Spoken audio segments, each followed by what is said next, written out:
Bonjour Marie. Bonjour Anaïs. Bienvenue dans le podcast Mama Librée.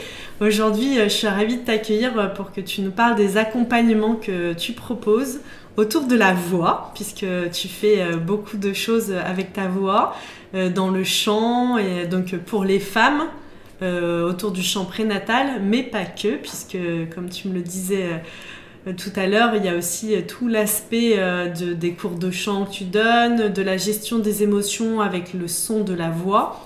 Et je trouvais ça passionnant et j'avais vraiment envie que tu témoignes aujourd'hui dans ce podcast parce que, comme je te le disais, moi c'est un outil qui m'a été très précieux, le chant prénatal. Alors quand on parle de chant, bien sûr, c'est pas, en tout cas moi, la façon dont je l'ai expérimenté pour mes 2 accouchements, je dirais plutôt des vocalises que du chant d'ailleurs. Donc voilà, si tu es d'accord pour nous expliquer un peu aux femmes qui nous écoutent et aux hommes peut-être, parce qu'il y a des hommes aussi qui écoutent. Oui, et puis c'est important aussi de les inclure. Complètement. Ok, alors moi j'ai créé Enchanter la voix en 2018 et mon but c'est vraiment de permettre à tout le monde d'être bien avec sa voix. C'est un instrument, c'est le premier instrument qu'on a, la voix, et c'est l'instrument le plus intime qu'on puisse avoir aussi, parce que on se met un peu tout nu quand on chante, quand on fait des sons. Et souvent, les personnes qui viennent me voir me disent je chante faux, j'ose pas chanter, j'aime pas ma voix, voilà. Donc en fait, je viens travailler vraiment tout ça. Et je travaille ça de différentes manières, j'appelle ça des cours de chant, mais concrètement, derrière un cours de chant, on met plein de choses.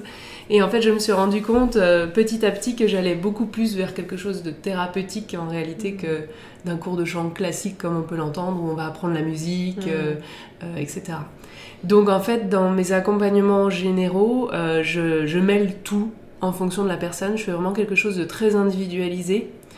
Où on peut vraiment aller voir un peu de technique vocale parce que c'est toujours intéressant de savoir placer sa voix et chanter sans se faire mal. Voilà, on va aussi travailler le souffle parce que c'est mine de rien la base de toute la vie, donc c'est très important.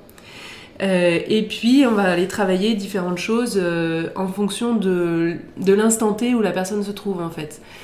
Donc si elle arrive en étant vraiment très stressée de par le fait de devoir faire des sons par exemple, ne serait-ce que ça, mais du coup je vais utiliser vraiment des procédés pour l'apaiser, pour qu'elle se sente en confiance et qu'elle puisse libérer sa voix. C'est vraiment ça le but pour moi.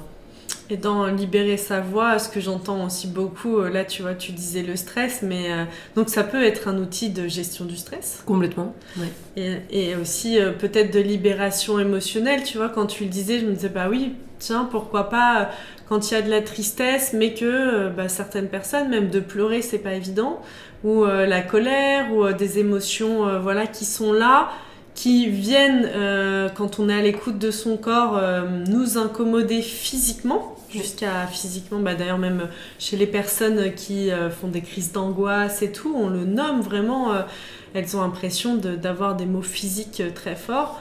Ça peut être aussi un outil alors dans ce cas de libération de l'émotion. Oui, complètement. Complètement. Je viens vraiment... alors ça va être avec différents outils.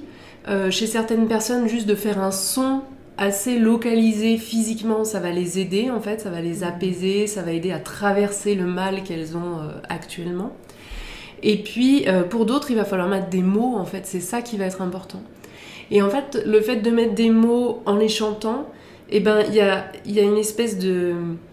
Comment dire, c'est comme si la personne faisait un petit pas un petit peu de côté et puis arrivait à nommer les choses sans vraiment se mettre à poil complètement. Je sais pas si c'est très clair ce que je dis. En fait, il y a quelque chose, ça va être à travers d'une petite chanson, d'une phrase chantée, en fait, que je vais réussir à dire les choses et à exprimer ce que j'arrive pas à exprimer finalement juste avec des mots. Voilà. Donc la musique peut vraiment venir faire ça. Et puis parfois, les gens sont vraiment coincés, ne peuvent plus chanter du tout.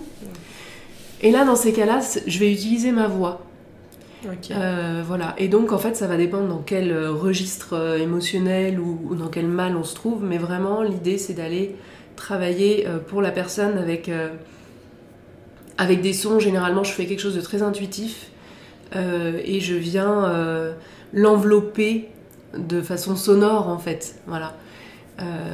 Et en général, j'utilise ça pour vraiment apaiser. Dans un premier temps, ça marche assez bien. Je crois que ce que tu décris, je l'ai vécu une fois avec une personne que j'ai rencontrée qui est aussi assez incroyable, qui est sage-femme et ostéopathe à Lyon, Elisa Boileau. Oui.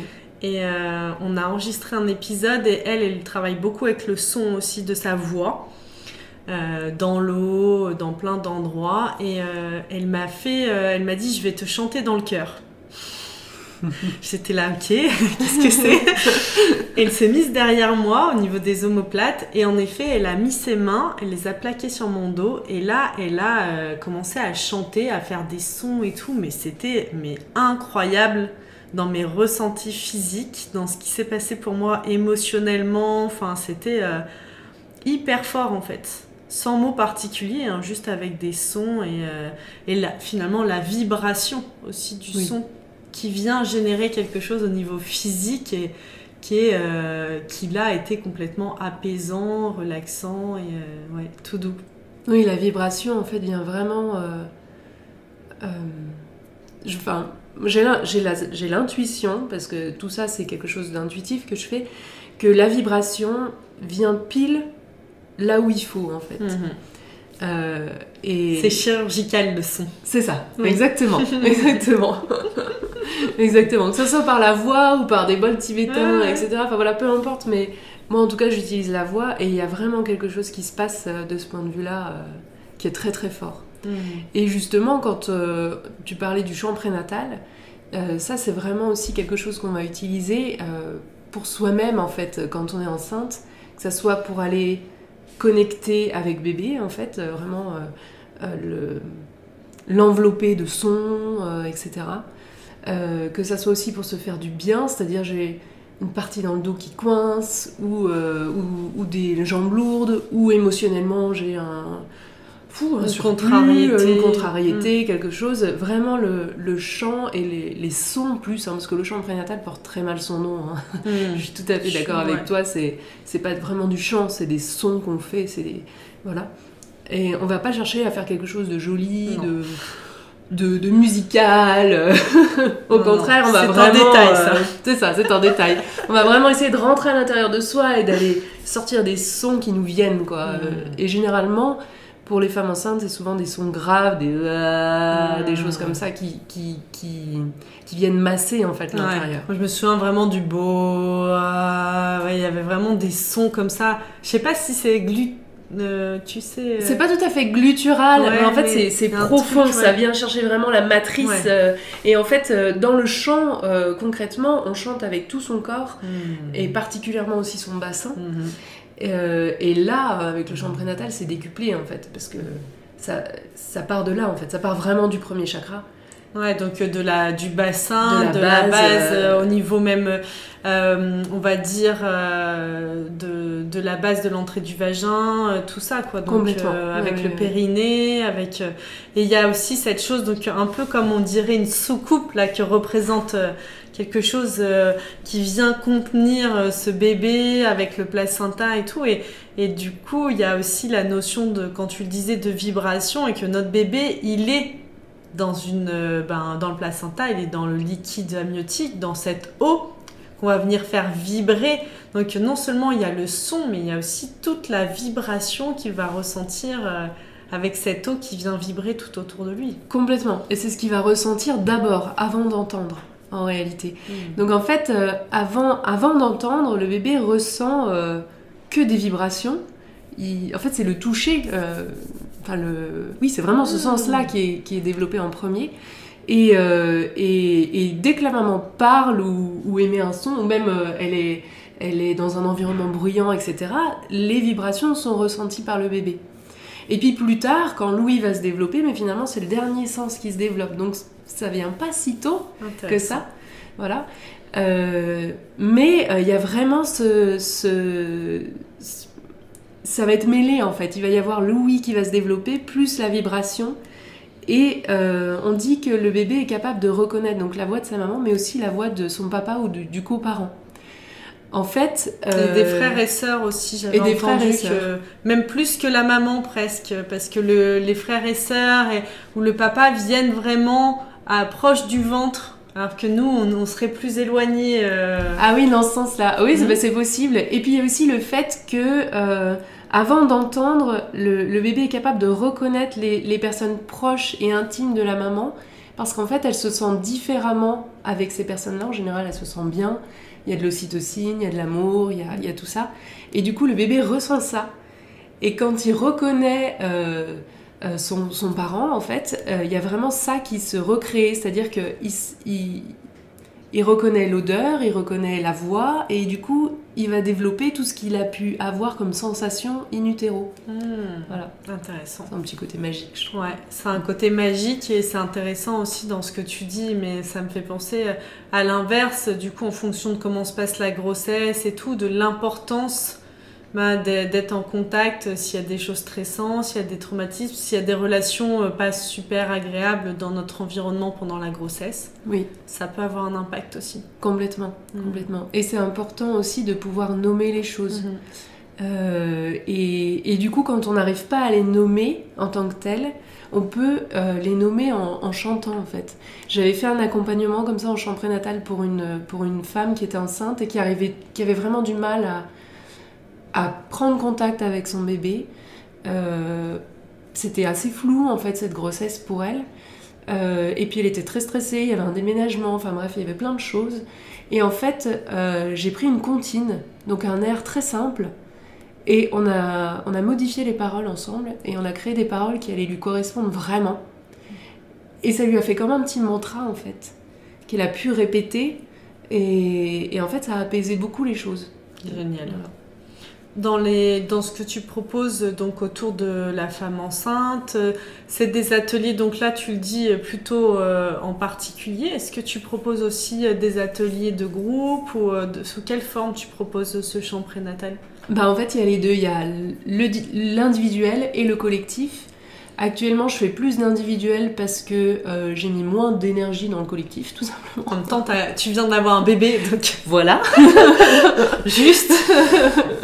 J'ai d'autres priorités. J'ai beaucoup fait de groupe avant, mais c'est vrai que depuis l'accouchement, j'en ai moins fait.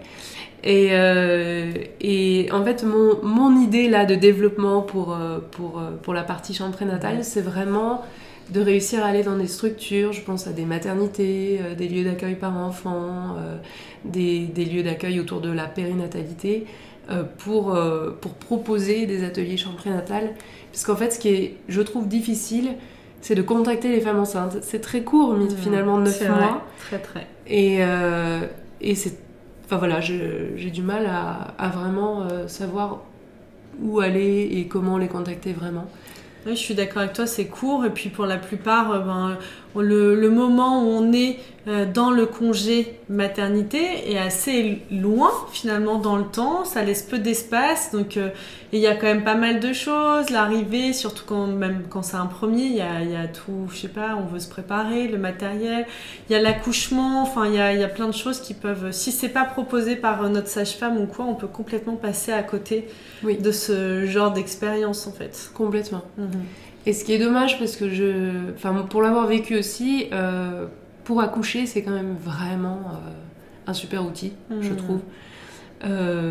Et quand on n'est pas habitué à faire des sons avec sa voix, à les jouer, expérimenter, etc., ça peut être difficile, déjà quand on se retrouve dans un lieu qu'on ne connaît pas forcément, et en plus je vais faire du bruit. Complètement. Et donc il y a toute cette part de est-ce que je vais gêner, est-ce que c'est gênant, est-ce que je me gêne moi-même, mon compagnon, comment est-ce qu'il va réagir face au son que je suis en train de faire finalement.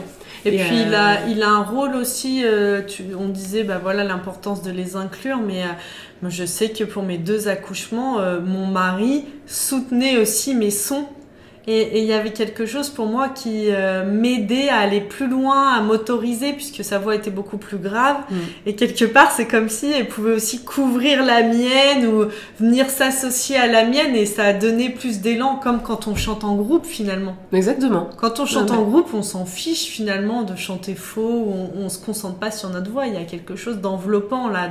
Oui. Oui, l'idée vraiment que autour de soi, quand on accouche, il puisse y avoir des sons aussi de voix, hein, vraiment. C'est vraiment l'idée de venir envelopper la femme de ces sons. Et donc, effectivement, le conjoint, c'est vraiment top surtout quand on a une voix grave. Effectivement, ça nous aide à aller encore plus dans les graves, à plonger dans la contraction, à plonger dans la vague, et puis à se laisser aller, en fait, parce que on n'a que ça à faire, mais c'est énorme, c'est à se laisser aller et à vraiment plonger dans ces contractions pour ensuite se reposer et repartir. Ouais, il y a vraiment cette idée, je trouve, avec les sons de complètement, même je dirais, de traverser la vague, quoi, de un moment, hop, on sort la tête de l'eau, ça y est, c'est fini, et replonge avec les sons et hop, on ressort. Enfin, il y a vraiment cette notion. En effet, comme si le son était un peu notre planche de surf, quoi. Exactement, c'est vraiment ça. Et on a besoin de l'emmener très loin sous la vague pour pouvoir passer la contraction. C'est vraiment ça, ouais. Complètement. Merci Marie pour toute... on peut te retrouver du coup en présentiel, surtout. Oui, en présentiel. Donc moi j'interviens à Breims, c'est à côté de Belley, dans l'Ain.